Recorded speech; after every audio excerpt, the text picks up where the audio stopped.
Hello, AHRI members. I'm Francis Dietz, Vice President of Public Affairs here at AHRI. Rather than the traditional talking heads reading the news sort of format that you might have become used to at these meetings, we have decided to embrace change and bring you all the news that you need to know in a fast-paced video format. I'm walking through our new office space, which is 2 blocks up, but a world away from where we were before. Some of you have had the opportunity to visit us here, but we're excited to welcome many more of you to experience our modern conference rooms and our enhanced IT infrastructure. It is going to be a big year of change for your association, and this leadership forum is going to kick it off. It is the most dynamic, content-filled, interactive meeting that we have ever held. So let's get started.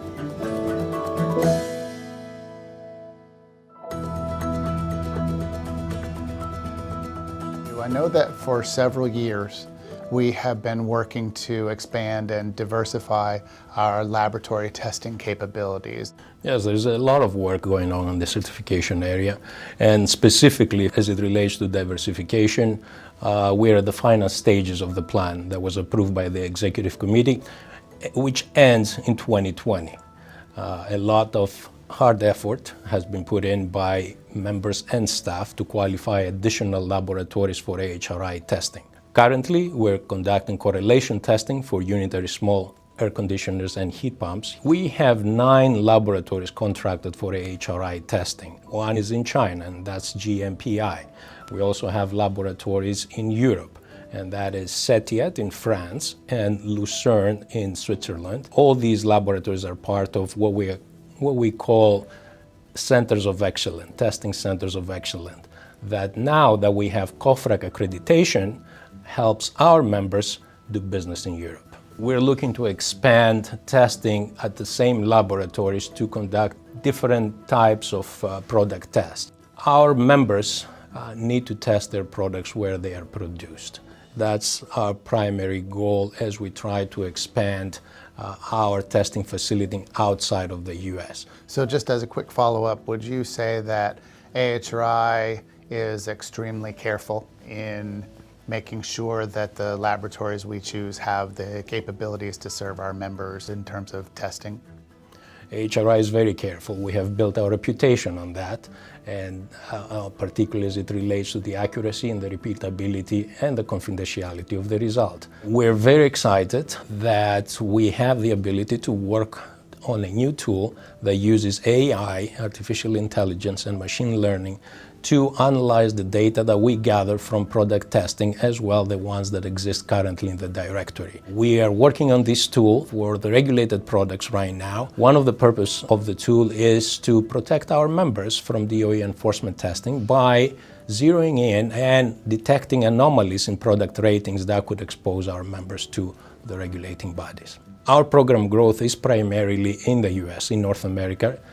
Private branders are entering our programs in increasing numbers. We are on target to complete our testing by the end of the year. Currently, we have an 80% completion rate in our programs and on track to complete our testing by the end of the year.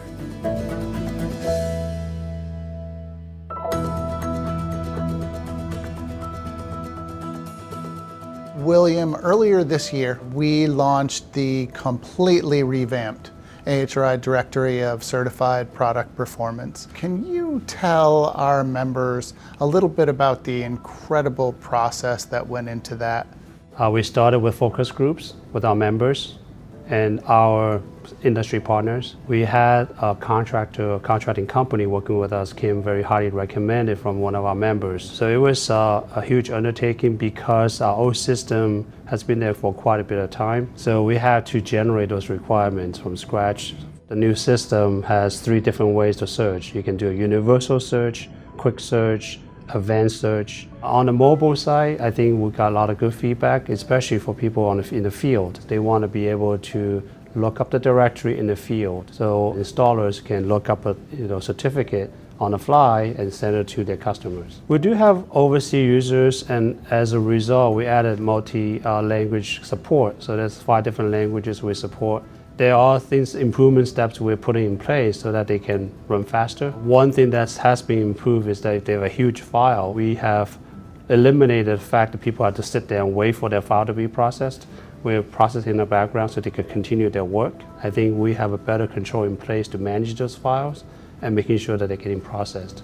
So we rebuilt the engine to report to any regulatory reporting agencies. The fact that we have a reporting engine, it makes it much easier in terms of development changes down the road. In terms of the records that we share with the Department of Energy on a daily basis, it changes.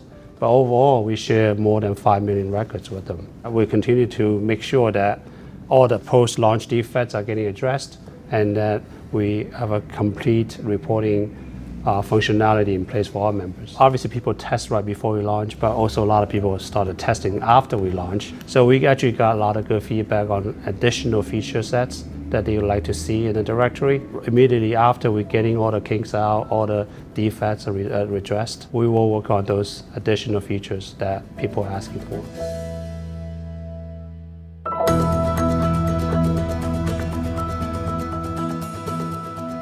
I have always found that the regulatory information and advocacy to be one of the core services that AHRI provides for its members. We will have a team of engineers that will have technology-specific expertise, and they will be responsible for the various industry sectors for heating, cooling, and commercial refrigeration. And our Vice President of Regulatory Affairs will be responsible for a strategic long-term vision for responding to and helping develop regulatory policy for the industry. So even though we're in somewhat of a regulatory lull right now, can you talk a little bit about some of the regulations we're following right now? It's true to say that DOE has slowed its roll to some extent. However, there is still a lot of action in the regulatory forum. The Department of Energy is working on its process rule. We're very interested to see how that turns out. We are working with members to respond to enforcement policies that are currently out there and advocating for DOE to make adjustments for water heating regulations, not to mention the effort and time that we spend with other associations such as ASME and AHRI. As General Counsel, can you give us sort of an update on what's going on the legal front? The primary legal issues of interest to our members would include the litigation that AHRI is involved in the Ninth Circuit for the error correction rule. Immediately after the leadership forum, I will be going to California to attend the oral argument, which should be very interesting. The other role that I play as General Counsel for the members in the legal arena is monitoring and updating on other litigations that AHRI is not directly involved in. So there is plenty of work to be done, and our members have been engaged and involved in all of those processes.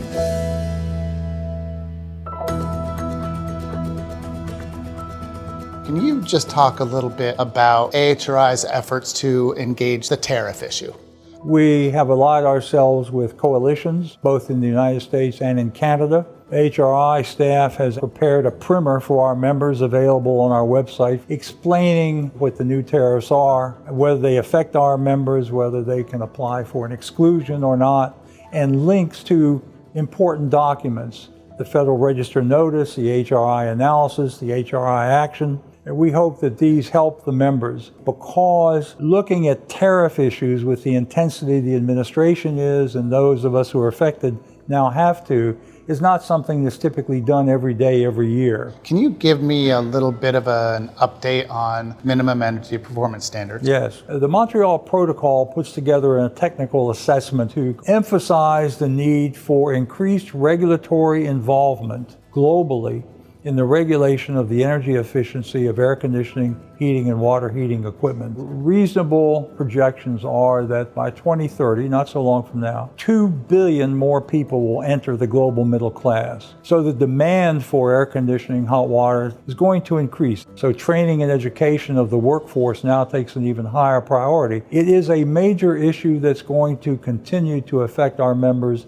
in foreign markets for some time. AHRI participates in a number of international trade shows. Tell us a little bit about what it is that we hope to accomplish at these shows. AHRI's goals for participation in international trade shows demonstrates that we are actively involved and interested to be of assistance in any way we can to service our members there but also to meet the more local companies, technicians, experts that we might not normally see. We use the trade show as the platform to governmental officials or non-governmental officials, gathering information to take back for our members about what's happening there, informing those there of what we're doing, expanding the conversation to include not only members of our industry, but the government officials who may end up regulating that industry.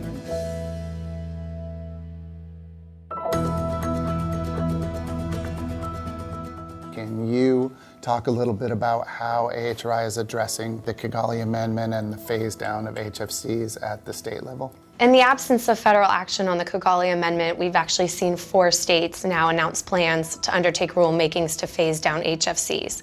California was obviously the first, and we've been very engaged with the California Air Resources Board throughout their rulemaking process. We have a working group and 5 technical subcommittees that are entirely dedicated to providing CARB with substantive input throughout this process. It's our goal at AHRI to make sure that these individual state rulemakings are harmonized as much as possible. Obviously, Kigali was a big issue. We also moved the ball forward somewhat on EPCA reform. EPCA reform remains a top priority because it is the one and only issue we have that equally hits every manufacturer within our industry. And it's our hope to see reforms to that program that would enable manufacturers to traverse the time frames and the regulatory burdens a little bit more easily.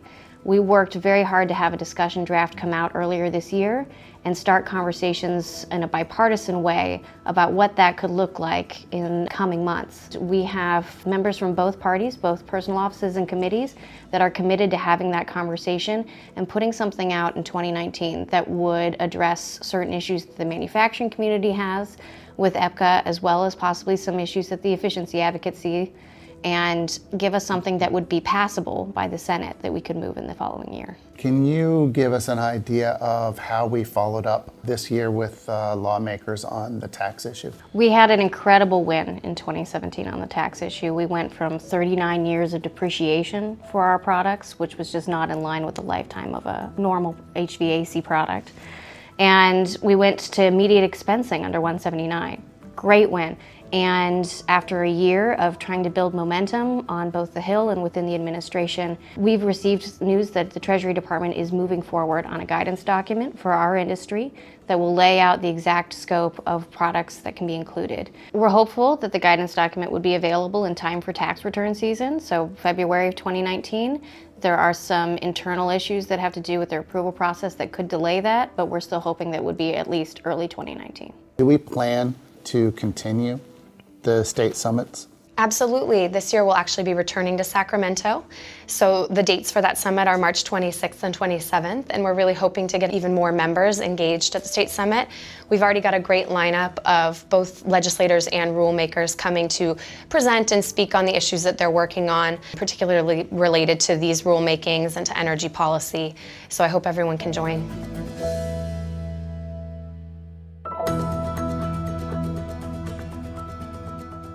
Henry, AHRI is more involved in the international arena probably than we've ever been. Can you tell us a little bit about why that is? AHRI has long been recognized as the go-to association for HVACR and water heating industries. But in recent years, we've seen AHRI's reach and influence steadily increasing outside of North America for a lot of reasons, including climate change, consolidation, energy efficiency, maps, and it's because of these regions that AHRI's influence globally has steadily grown. AHRI recently opened an office in China. Can you tell us a little bit more about that? AHRI has been operating along with all members in China for decades, and we've been there for a long time. China implemented a new NGO law which require all NGOs to officially register to operate legally. In the past few years, we've seen a tremendous growth in certification over there to the point we're doing nearly 300 tests this year in China alone. In the last few years, we've seen the number of Chinese manufacturers requesting to be part of AHRI certification program grow significantly. So we're a lot more efficient to have an office in China to provide those services. The China staff support not just operations in China, but they are also supporting operations for Middle East and other parts of Asia, such as India and Southeast Asia. There are definitely a lot of issues that are important to AHRI members globally. Some of the most important issues revolves around energy efficiency standards and maps and labeling programs. People from my team have worked very hard to try to harmonize those standards and trying to make sure that use AHRI certification program and leverage those as a path of compliance for where programs, maps, and labeling programs may come up.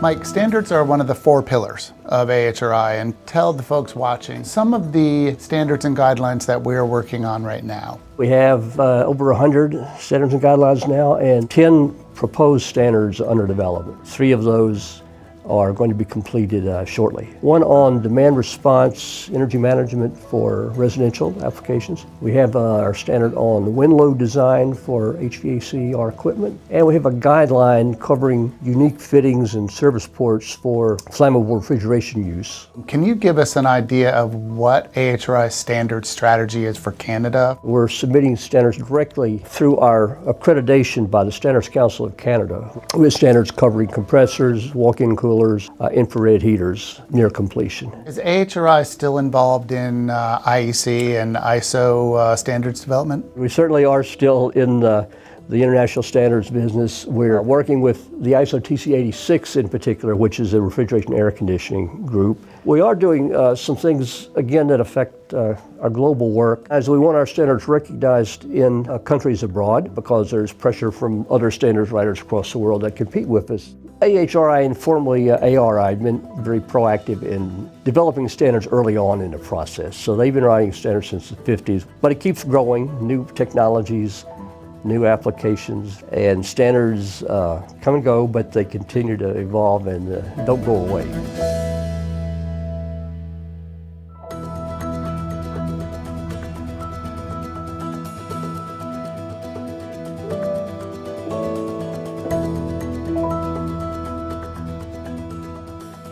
So William, we had a little cyber event. Can you kind of give your perspective on exactly what occurred and how we became aware of it?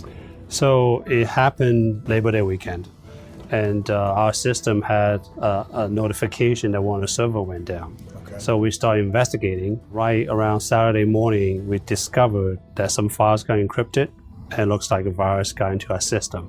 And that's about the time that I received my alert in our emergency response plan that something was going on. And the first thing we do is look at the system impacted. The urgency on my part was to be sure the operation was back up and running. We want to make sure staff's operational on Tuesday. And luckily we have a very good backup system in place, so we can actually retrieve to the point right before the incident happened. And that did work. It worked very well. And can you talk a little bit about the steps that our member companies could take who maybe aren't as prepared as they could be to sort of avoid what we went through? So I think to avoid it, I don't think there's 100% avoidance, but there are things they can do to protect themselves, to maybe reduce the chance of being attacked. One of the things they definitely have to do is password. They want to make sure the strong password's in place. They want to make sure that the system are patched. They need to have a very strong antivirus protection software in place. Looking back in hindsight, knowing what was attacked, we might have used a different antivirus system that are more effective. My counsel to our members is be sure you've got that great IT team in there, who's willing to go the extra mile, get those systems back online, and importantly, a plan in place so that you just go on autopilot and you start following the steps and procedures that are necessary. Yep, it's critical to have the incident response plan already in place so that people are not reacting as the event happens. Very good. Thanks, William. You're welcome. So now you have a snapshot of what the AHRI staff have been doing for you and for the industry over the past several months. Thank you for watching, and most of all, thank you for being members of AHRI. All of the staff are very aware that if it were not for you, we would all have different jobs. If you watch over the next few seconds, you will realize why those jobs would not involve television or Hollywood. Thanks again. Awesome. I think that It is going to be a year of change for AHRI. Why? One quick note, since Yeah. we are in spinning chairs. Okay. If you try your best not to spin. I spin. She has to do the clap. How am I relearn? There's not a huge amount going on, but there's stuff. Yeah, well, is that a real question? You guys are gonna cut it, make us look really good. I gotta stop laughing. So William, we had a little cyber event a couple of weeks ago. We did. Yeah, we sure did. This was not one of the questions you gave me. And then, so I guess the last question I would have is, does it make you feel taller to sit in these high stools? We're not online, are we? We could just come around and hug. I hope you're not filming. They're filming. This is going to be in the outtakes. What?